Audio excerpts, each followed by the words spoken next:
তো এদিকে আমরা সবাই রেডি হচ্ছি কণিকার আইবুড়ো ভাতের জন্য, আর অমনেরও আইবুড়ো ভাতের জন্য। আর এই যে এদিকে এরা দুইজন রেডি হচ্ছে, আর কাকিমা এসে নিয়ে বলছে বাপরে শাড়ি। তো বন্ধুরা আমরা চলে এসেছি রেস্টুরেন্টে, আর এসে নিয়ে শুরু করে দিয়েছি আমরা আমাদের কাজ, মানে ছবি তোলা। আর এদিকে আমি আর বাবলি বসে আছি, আর এদিকটাই চলছিল কাপল শ্যুট। তারপরে তো সুব্রত বেচারা এতক্ষণ ধরে মানে ছবি তুলে গ্যাঞ্জাম মেরে ও বিরক্ত হয়ে গেছে, তবে এই যে বসে পড়েছে।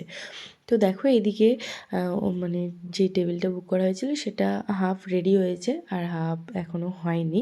আর এদিকে দেখো এরা চলে এসছে, আর এসে নিয়ে এদেরকে আবার এক্ষুনি চলে আসলি, গান টান কিছু চালাই আমরা।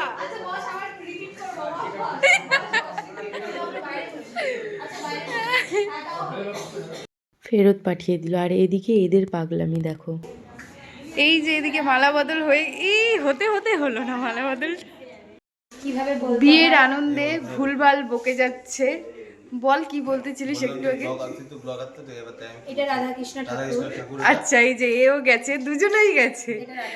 হ্যাঁ এই যে দেখে নাও, দেখো ক্যামেরাতে কিছু ফোকাস করছে না, হেয়ার কালার ফোকাস করছে একদম। কিন্তু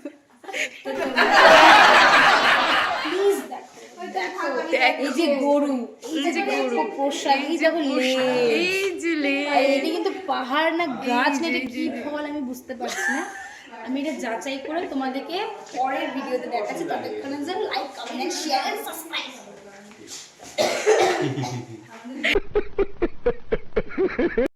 মানে বইয়ের পাগলামি দেখে দেখে সাথে সাথে ও শেষ হয়ে গেছে। যাই হোক, তো এদিকে টেবিলটা পুরো রেডি করা হলো, আর এই যে এদের এখন হলো এন্ট্রি।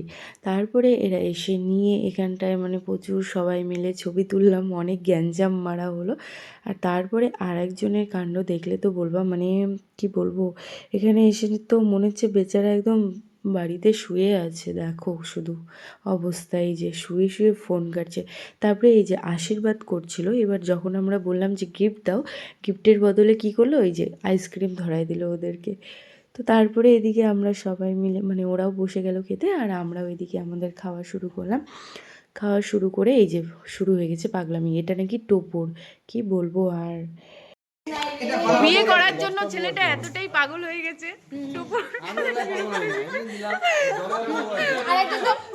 বিয়ে করার পরও বর সাজার ইচ্ছা করে। হ্যাঁ, এখন যে কোন বউয়ের বর হবে যে কে জানে। মদ খায় মাতলামি মারতেছে। তো এবার আমরা বেরিয়ে পড়লাম বাড়ি যাওয়ার জন্য। আর যেহেতু রাত্রি হয়ে গেছিলো আর শীতও পড়ছিল খুব, সেই জন্য টোটোও পাচ্ছিলাম না। তারপরে আমরা হেঁটেই রওনা দিতে শুরু করলাম, কি আর করা যাবে।